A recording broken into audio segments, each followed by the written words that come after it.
This is our laboratory. We will do many different kind of tests here.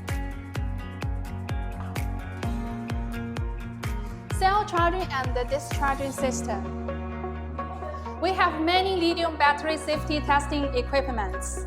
We will make the testing according to national standards. You can see the details here.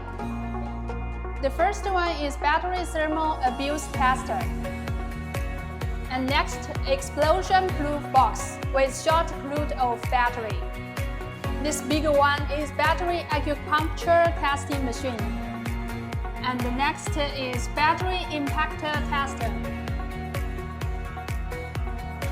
The last one is battery crash tester. Here are our physical structures tests. The first one is temperature and humidity test chamber. This one is wire bending apparatus. And the plug and pull force test.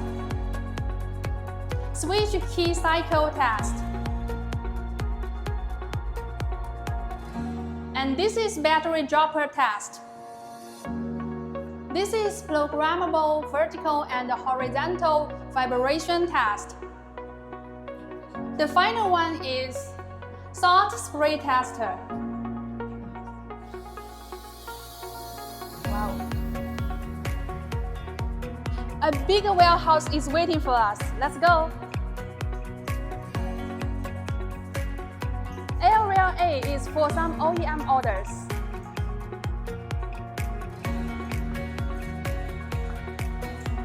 And area B is for our own brand goods.